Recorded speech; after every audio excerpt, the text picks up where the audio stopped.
Agora 7h27, estamos de volta com o Folha no Ar, primeira edição, hoje dia 29 de março de 2021, conforme registramos, né, desde o começo do programa, nossos agradecimentos a você que, né, transformou já em apenas 2 anos, tornou a Folha FM na rádio mais ouvida de toda a nossa região, e ontem nós comemoramos os 2 anos, é claro, é evidente, né, mas respeitando acima de tudo a vida. E o maior presente que você pode nos dar hoje pelo aniversário é a sua vida.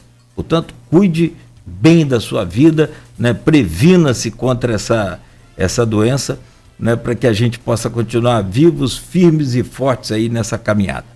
Bom, recebemos hoje no programa, para falar sobre o livro Nos Tempos do Trianon, os professores Juliana Carneiro, professora da UENF, e o Vitor Andrade de Melo, que é professor da UFRJ. Juliana, bom dia, prazer recebê-la aqui no Folha no Ar, primeira edição. Parabéns pelo livro e a boa repercussão que já está.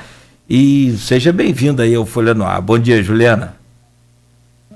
Cláudio, bom dia, Luiz, bom dia, Vitor, bom dia a todos os ouvintes. O prazer é meu, uma alegria enorme estar aqui. Quero começar agradecendo a oportunidade da gente estar aqui conversando sobre esse livro. E registrar também os parabéns especiais na nossa cidade pelo dia de ontem, e parabéns ao Grupo Folha. Um abraço para todos, que a nossa conversa seja uma boa conversa. Muito obrigado, Juliana, muito obrigado. Professor Vitor Andrade de Melo, posso chamá-lo de Vitor Melo? Muito obrigado, muito obrigado pela presença também, né? Seja bem-vindo ao Folha no Ar, primeira edição, é um prazer recebê-lo aqui. Bom dia, Cláudio, a Luiz e Juliana, bom dia a todos de Campos, parabéns à cidade por mais um aniversário, parabéns ao Grupo Folha, um prazer enorme também estar aqui com vocês, com minha parceira de trabalho, Juliana, para a gente bater um papo sobre esse tema tão incrível. Bom dia a vocês, obrigado pela presença. A gente tem 2 blocos para falar um pouco sobre o livro de vocês, né? Nos Tempos do Trianon, Campo se Diverte. Mas 3 blocos, vocês 2 são historiadores, a gente optou nesse primeiro bloco por um tema mais nacional e tentar aí usar a história. Historiador falando do passado, né? Historiador falando do futuro é uma inversão quase de função, mas enfim, pela perspectiva da história, é tentar olhar um pouco o governo de Jair Bolsonaro, o Brasil sob o governo Bolsonaro. E o Brasil do governo Bolsonaro é cada mergulho no flash, né? Ontem nós tivemos aí a nova polêmica, né? Todo dia tem uma, do chanceler, ainda chanceler Ernesto Araújo, né? O ex-chanceler em atividade, seria talvez melhor empregado, com a senadora Cátia Abreu, causou uma crise aberta com o Senado, falando de um almoço aí no início desse mês, que teriam tido o Ernesto Araújo e a Cátia Abreu, que ela teria dito que se ele desse uma força para o 5G, a tecnologia 5G, né, que é dominada pela China, ele seria o rei do Senado. Enfim, como é que vocês viram mais esse episódio aí? Parece muito com o Abraham Weintraub, né? Quer dizer, né, ministra de sai atirando para fazer média com a militância raiz, digamos assim, do bolsonarismo. Como é que vocês 2 viram o episódio?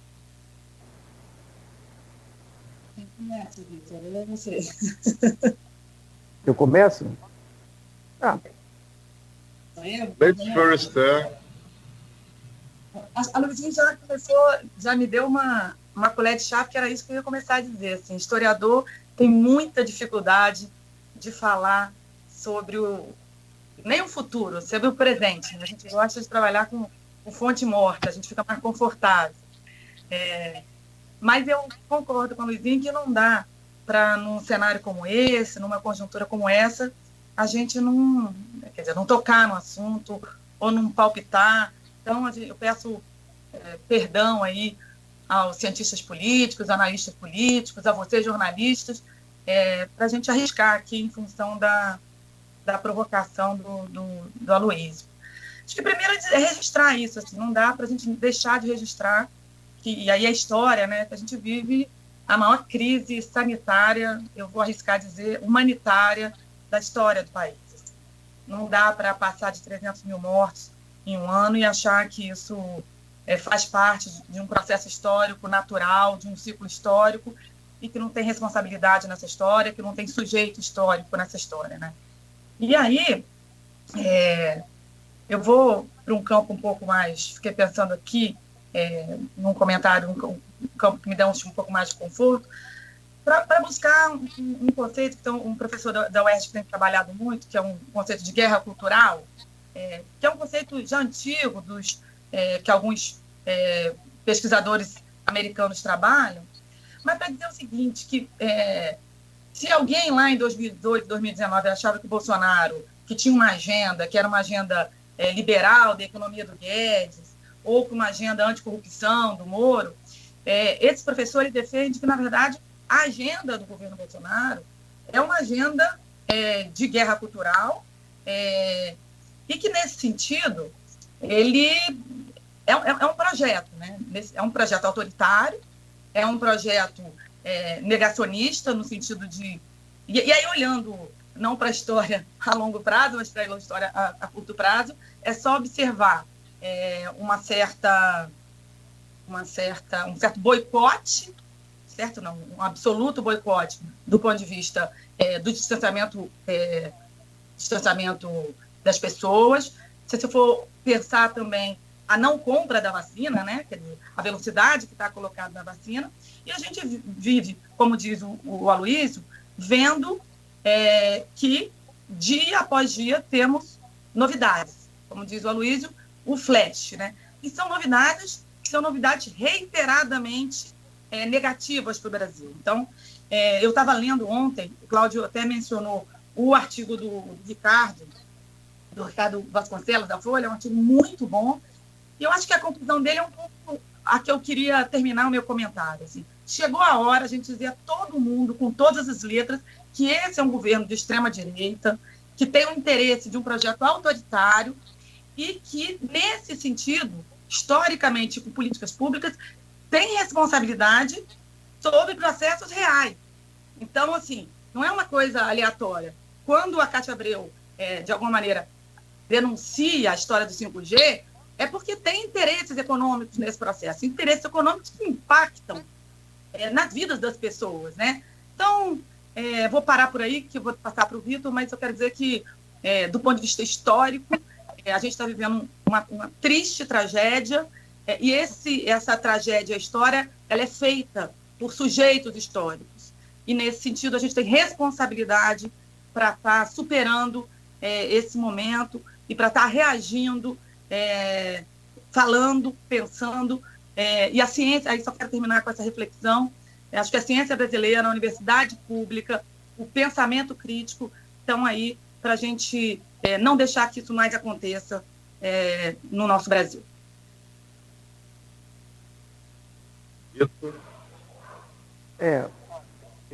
Bom, Luiz, Cláudio, a gente, quando se mete com história, né, deseja ser historiador, investigar, a gente já sabe que a história não é matemática, né? Quer dizer, não é a soma dos passados que constitui o presente e somado vai dar o futuro, né? Assim, sempre tem um espaço para o imponderável, para a diferença, para as inovações, para as ressignificações, mas a gente estuda história esperando de alguma maneira contribuir para o presente, né? Quer dizer, imaginando que se a gente olhar para o passado, a gente pode de alguma maneira entender melhor o presente, né, e perspectivar um futuro diferente, não cometer os mesmos erros. Eu acho que uma das coisas mais surpreendentes desse momento é como que a gente comete os mesmos erros do passado, né, e erros de forma ainda pior. Né? Por exemplo, se a gente fizer uma análise da participação governamental na gripe espanhola, né, que foi um século atrás, a gente vai ver que as coisas dos dias de hoje, um século depois, né, com um avanço científico incrível, a gente tem os mesmos problemas ou problemas muito semelhantes. Por exemplo, de achar que vai encontrar uma poção mágica que vai resolver todo o problema, né? A dificuldade de entender a importância do distanciamento, do uso de máscara, né, assim, de não aglomeração. Então, passados 100 anos, parece que a gente, enquanto sociedade como um todo, acabou aprendendo muito pouco dessas lições, né? Ainda que, logicamente, os cientistas, né, assim, as pessoas que entendem melhor esse problema estejam se debatendo para que a gente possa resolvê-lo de forma eficaz e não com uma série de mitos, etc. Eu acho que por trás disso tem, né, a Juliana estava comentando, né, assim, e isso tem sido uma avaliação de muitos cientistas políticos, né, de que a gente tem um governo de extrema-direita. Eu acho que a gente tem um não governo de extrema-direita, né? Às vezes eu sinto que esse país parece aquele navio que está travando lá o canal de Suez, né? Uma toneladas de peso, né, assim, que estão atravancando tudo e a gente não sabe como tirar ele tá lá atracado, lá, encalhado lá naqueles bancos de areia aí, né? Então tem coisas que são surpreendentes, né? Eu acho que a Luísa começou falando da questão do Ministério das Relações Exteriores, né? Assim, eu acho que é possível dizer que a gente nunca teve um Ministério das Relações Exteriores tão ruim, né? É impressionante como alguém quer ser diplomata sem ter diplomacia, né? E aí isso é só mais um... quer dizer, no momento que a gente mais precisa da diplomacia atuando, a gente vê todas as deficiências desse não governo, né? Então ele é um não governo na saúde, ele é não governo na economia, ele é um não governo na diplomacia e de fato esse é um momento muito delicado da história da nação. Falo porque assim, 48 anos de vida, eu me lembro do governo Geisel em diante. Minha lembrança de criança do governo Geisel em diante. E eu não me lembro no governo assim com tanto, como que eu vou chamar, com tanto superlativo, assim, né? Parece aquele personagem do Dom Casmurro, né? Que você falava superlativo, né? Um governo muito... Tudo dele é muito gritante, né? Como é gritante as estatísticas de mortos no Brasil. É um governo... Tem um estudo do Pedro Halais, que é um grande epidemiologista, que calculou que a estimativa do mundo, população, né? A percentual população, taxa de mortalidade de Covid é 2,7, né? É a taxa estatística que ele calculou. E por essa taxa, o Brasil estaria chegando agora a 80 mil mortos. Se essa taxa da infestação da Covid se desse, como se dá no resto do mundo, nós estaríamos chegando a 80 mil mortos. Porque ninguém discute, por exemplo, que ia ser muita gente. 80 mil mortos é uma tragédia. No entanto, nós estamos passando já passamos algum tempo de 300 mil. Você tem 220, 230 mil de excedente ao que a Covid, infelizmente, mata no mundo todo. Mas no Brasil ela mata muito mais. Qual é o critério de diferença no Brasil, além da falta do comando do governo? Vocês veem algum outro? Eu acho que esse é o principal, né, Luiz? Assim, eu vou voltar a falar do Ministério das Relações Exteriores, porque eu acho que ele é muito sintomático, né? A gente tem que lembrar que nós temos, ou tivemos, ou ainda teremos, voltaremos a ter um dia, uma das melhores diplomacias do mundo, né? Nós somos reconhecidos internacionalmente pela nossa diplomacia. Nem no tempo das ditaduras, né, que a gente espere que nunca mais volte, né, assim, as diplomacias ainda assim foram reconhecidas internacionalmente, né? E o que a gente vê hoje é um verdadeiro quadro de vergonha internacional, né? O Brasil está virando um pária internacional, né, com posições absolutamente estapafúrdias, né, assim, posições que jogam contra o país e contra uma ordem mundial integrada, né? Na sexta-feira ou na quinta-feira, 300 diplomatas não sei se vocês chegaram a ver isso, lançaram uma carta, né, dizendo o quanto estão envergonhados com tudo que está acontecendo.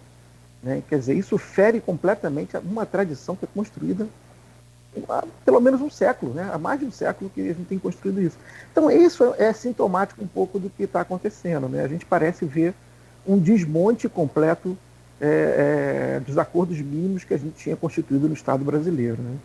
E aí, se a gente for trazer isso para a saúde, para, né, enfim, para todo o gerenciamento do país, o quadro é muito ruim, né? O quadro é efetivamente muito ruim. Veja, a gente pode ter um governo de direita, né, que toma atitudes efetivas do bem da população. Né? Nós podemos discordar, uns serem de esquerda, outros serem de direita. Né? No mundo a gente vê governos de direita que estão tomando, governos conservadores, que estão tomando atitudes tendo em vista aí resolver esse problema da pandemia. Né?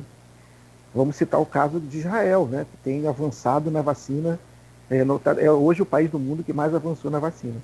O que a gente vê é inacreditável, né? Inacreditável que a gente esteja desmontando o Estado brasileiro dessa maneira, né, assim, com um quadro de incompetência profunda, e eu acho que isso é o centro da crise. O centro da crise é exatamente esse. Esse país tem um serviço único de saúde, que é uma ideia incrível.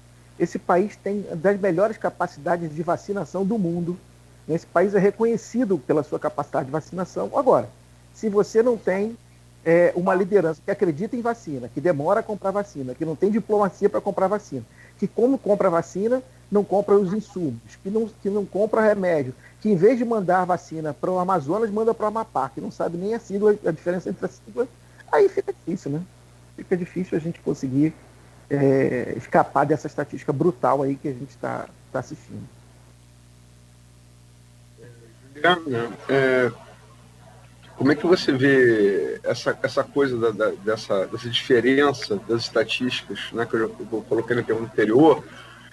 E aí, ligando com a pergunta que eu fiz na abertura, um dos principais motivos pelos quais a saúde é criticado, inclusive pelo Legislativo Federal, pelo Senado, pela Câmara, e pelos governadores também, é a incompetência dele para comprar vacina. Porque você tem... A China e a Índia são, além de fabricantes de vacina, a Índia, no caso da Coronavac, né, em parceria com o Butantan, e a Índia, que fabrica com a Universidade de Oxford, né, em parceria com a Fiocruz AstraZeneca, eles fabricam a maior parte dos insumos, medicamentos. Né? O cara consegue brigar com todo mundo. Né? Briga com a China, briga com a Índia. Como é que você vê a atuação do chanceler nessa crise específica da Covid? Eu vou pegar na mesma linha que o Vitor estava propondo. Assim, vou falar um pouco do próprio Ministério da Saúde, assim, porque a gente está falando, de fato, de 300 mil mortos, mais de 300 mil, mas cada vez que a gente vê alguém comentando, a gente fala, fora as subnotificações, ainda tem todos os epidemiologistas falando isso. Então, assim, eu vou chegar na tua pergunta, mas eu quero reiterar, inclusive, a crise que a gente vive de confiança nos números. Né? O Ministério da Saúde, eu trabalhei no Ministério da Saúde, ele, independente dos problemas que tem, de subfinanciamento e dos hospitais, que daí que a gente chama de emergência, que sempre teve o SUS, mas ele, como o Vitor lembrou, ele é reconhecido historicamente por alguns programas. Um deles é o programa de imunização, é o PNI e a vacinação. Tem o transplante, tem o programa de AIDS, a gente é reconhecido mundialmente como referência, né? E um dos pilares fundamentais disso é a informação. É uma informação precisa, é uma informação baseada em números e dados da ciência. E hoje a gente, inclusive, tem dúvidas. A gente tem guerra de... Bom, vamos só lembrar que na semana passada, quando o ministro novo assumiu, o quarto ministro, né? E a primeira coisa que fez, depois desmentiu, foi mudar o critério de notificação.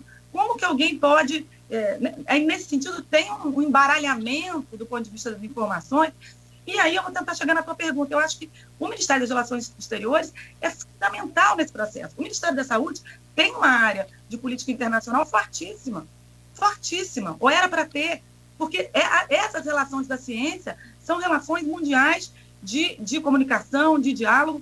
Desde abril do ano passado, eu via, porque eu acompanho de perto essa coisa do Ministério da Saúde, técnicos de confiança, gente de alta qualidade falando, tem que começar a estruturar o diálogo de compra de insumos e de vacinas. Ainda claro que vai depender da Anvisa liberar, ninguém está propondo, mas todos os países fizeram isso, apostaram nas relações internacionais para poder fazer compra de insumos, para fazer troca de tecnologia, para fazer troca de ciência nesse processo, né? Ainda bem que tenhamos, de alguma forma, tivemos o Butantan à frente desse processo, a Fiocruz, por outro lado, instituições seculares de referência, mas tivemos isso que você está falando. Você tem um Ministério das Relações Exteriores que, ao invés de estar abrindo portas, nesse sentido, está dialogando, está fazendo, como dizem os jovens, os cancelamentos. Parceiros estratégicos. E aí eu quero voltar. Parceiros estratégicos como a China, a partir de um discurso ideológico. Isso que eu acho que é grave do processo, né? De alguma forma, você interdita o debate porque não pode conversar com o comunista, né? Porque a gente vai virar a China tropical. E aí, enquanto isso, tem 300 mil pessoas morrendo. Então, assim, eu acho muito grave, como acho que você lembrou disso, mas o Vitor reiterou, o Ministério das Relações Exteriores é um ator fundamental nesse processo e é lastimável o histórico que a gente vem vivendo de interdição nesse diálogo. Atualizar a estatística, né? A estatística é meio fria, né? Você não tem nome, história de vida, mas são 312 mil mortos no Brasil, né? Até ontem, 312 mil mortos, né? Uma progressão aí de...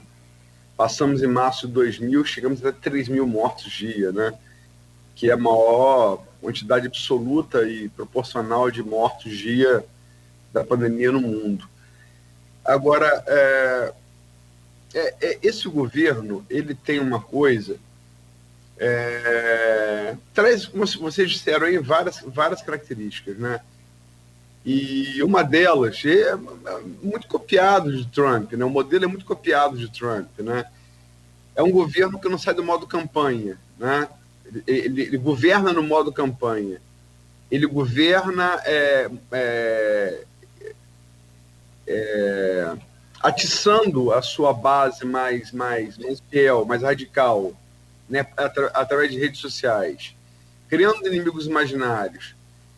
E dentre esses inimigos imaginários, transformados em inimigos reais, tanto nos Estados Unidos quanto no Brasil, estão a academia, né? As universidades, o conhecimento produzido nas universidades, está a arte, que aí vamos falar do Trianon, a cultura de maneira geral, o jornalismo. Vocês, enquanto integrantes da academia, como é que vocês veem esse tipo de antagonismo feito pelo próprio governo?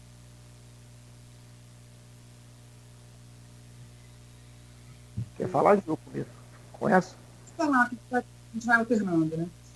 Eu comecei, na primeira fala minha, eu busquei um pouco essa coisa do conceito de guerra cultural, provavelmente porque eu estou lendo um livro, aí eu fico empolgada com um livro desse professor, que é o João César Rocha, da UERJ, mas porque ele fala exatamente isso que o Luiz trouxe agora, que o eixo desse governo é um governo, então, na verdade, é um tripé, né? De um lado, que agora não está tão em vigência, mas aparece em alguns momentos, um certo discurso revanchista, revisionista, em função do golpe militar, uma tentativa de comprovar o tempo inteiro que não houve tortura, e aí só lembrando, né, do discurso e das apologias ao Ustra nesse processo. O outro tripé é isso que a Luísa acabou de falar, que é uma certa doutrina de segurança nacional, precisa de um inimigo para estar construído, né, como um inimigo a ser eliminado, e aí, de fato, a operação é feita através das redes sociais. E, por fim, esse inimigo, ele é combatido, que precisa ser combatido, através do que as pessoas chamam aí da retórica do ódio, que tem lá a inspiração do Olavo de Carvalho, que agora está quietinho, porque tem muitos problemas jurídicos, mas sabemos que, de vez em quando, tem uma, dá uma ressuscitada, assim, tem um flash que está colocado. O que eu quero só lembrar é que, na verdade, assim, eu estava vendo isso anteontem, é que, assim, o discurso de posse do Bolsonaro, ele falava o seguinte: nós vamos derrubar a hegemonia cultural da esquerda brasileira. Que é um pouco isso. E o que ele falava isso? Ele falava literalmente. Como é que ele vê essa hegemonia? Na universidade, é o tal comunista que ele criou como figura do inimigo a ser combatido. Então tem a roubalheira, o socialismo, o gigantismo estatal, o politicamente correto. Então o povo vai se libertar. Ele falava assim: o povo vai se libertar desse processo. E a primeira coisa que precisa fazer não adianta a gente ser só, que ele fala isso o tempo todo, a gente pegar a presidência da República. A gente precisa ver onde que estão essas pessoas que nos últimos anos tomaram a máquina. E onde elas estão, principalmente? Na universidade, nos jornalistas, no campo da cultura. Então, no campo da cultura, que é um campo que eu tenho mais conforto para dizer, não tenho dúvida que, na verdade, tem uma criminalização do processo cultural. Então, eu acho que essa pergunta do Aloysio é importante, eu queria passar para o Vitor, para mostrar que tem este processo de buscar as instituições onde eles acham que onde está o perigo e o inimigo externo que precisa ser combatido, sobre o qual o povo precisa se libertar, né? Então, vejam, quem tiver curiosidade, vê lá o discurso do Posse, vocês vão ver essa frase: o povo vai se libertar desses personagens todos, desses inimigos todos, e para isso precisa ir fundo nessas instituições que historicamente marcaram a democracia do país, né? Bom, eu, de acordo com a Juliana, eu queria dizer o seguinte: esse governo não inova em nada. Todos os governos autoritários na história, autoritários ou totalitários, sejam de esquerda ou de direita, eles utilizam recursos semelhantes. O que vai acontecer agora é que esses recursos estão muito potencializados pelo alcance de redes sociais, de mídias domésticas, dessas coisas todas, que tem um lado extremamente positivo, de difusão da informação, mas tem um lado extremamente controvertido, que é a má difusão de informações. Então, para sustentar essa ficção irracional, o único jeito que tem é você exatamente bater, atuar, perseguir aqueles que, de alguma maneira, propugnam a razão enquanto forma de organização da vida em sociedade. Assim.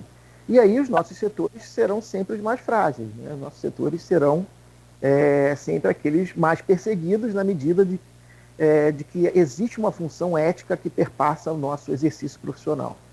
Então, eu sempre penso nesse sentido. Assim, a universidade ela tem uma função ética que é uma função crítica. Cabe à universidade fazer a crítica da direita, da esquerda, do centro, do que for. Assim, obviamente, a universidade não tem o estatuto da verdade absoluta, mas ela vai se instituir um fórum em que diferentes pontos de vista possam ser debatidos.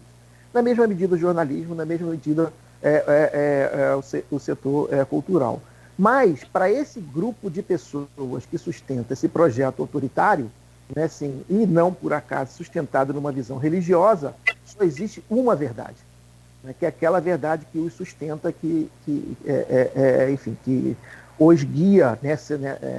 E aí, todos nós que acreditamos que a verdade está entre nós, e não com cada um de nós, estaremos em risco nesse processo. Assim.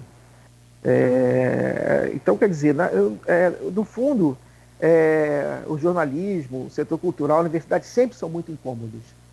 Assim, mesmo numa ordem mais democrática, a gente é incômodo. Assim.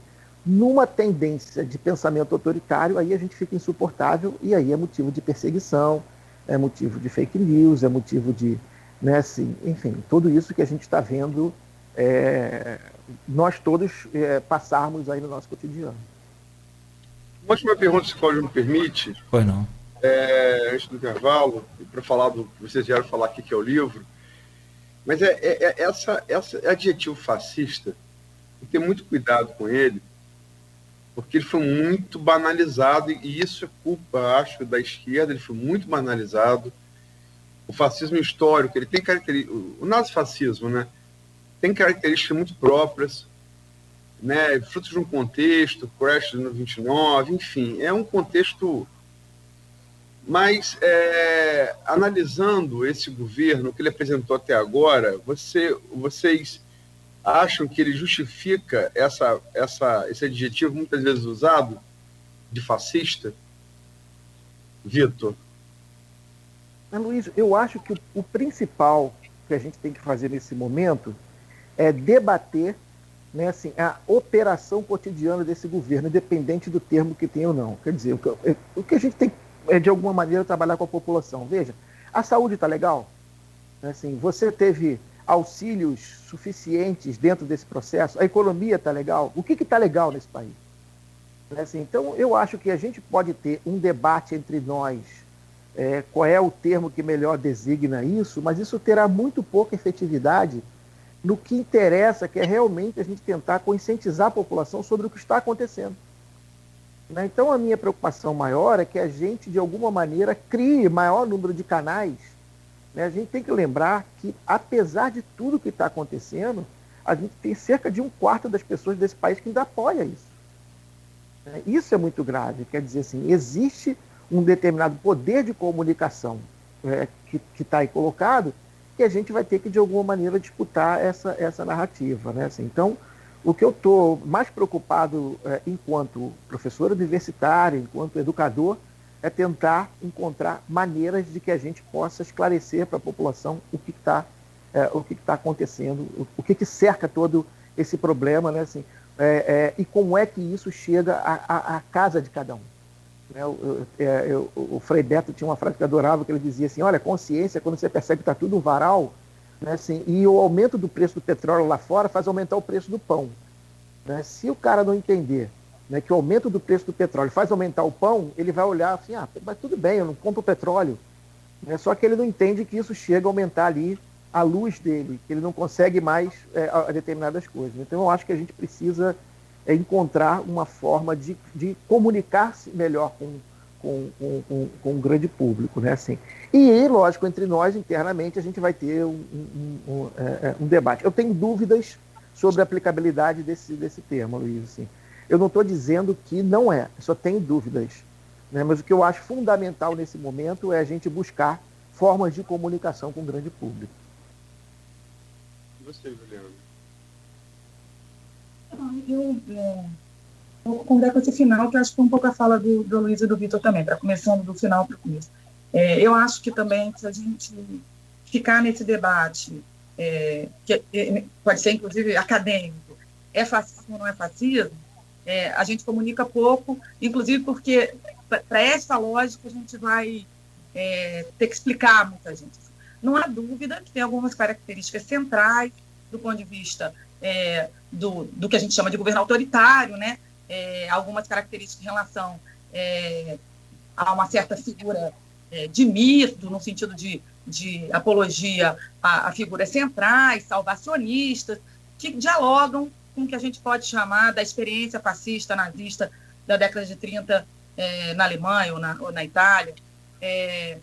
Mas, assim, também tiveram outros governos autoritários e que a gente não enquadra. Bom, só para lembrar, todo o debate da Guerra Fria era discussão se quem era mais autoritário, se era o Stalin ou se era o Hitler, enfim. E isso acabou alimentando coisas que talvez fossem um pouco profícuas atualmente. Mas, assim, eu acho que se ajudar no debate, na comunicação, na reflexão, no pensamento crítico, alguns pontos podem ser aproximados.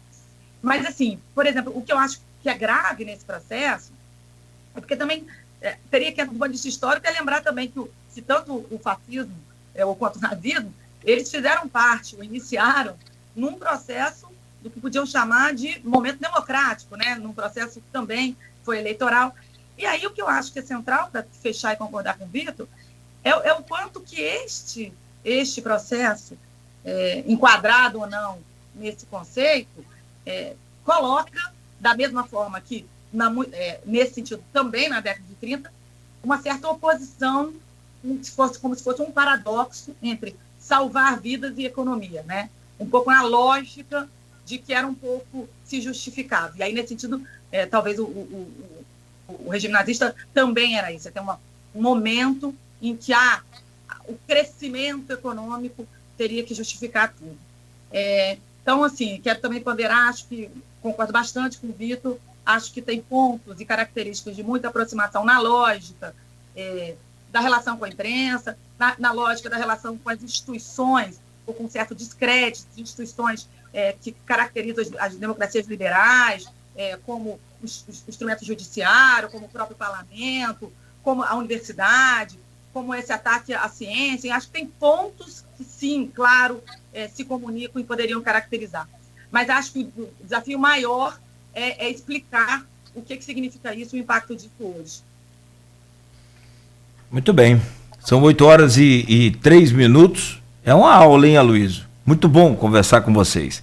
E sobre a proposta do debate, eu só vou colocar aqui uma posição rapidamente para fechar esse bloco.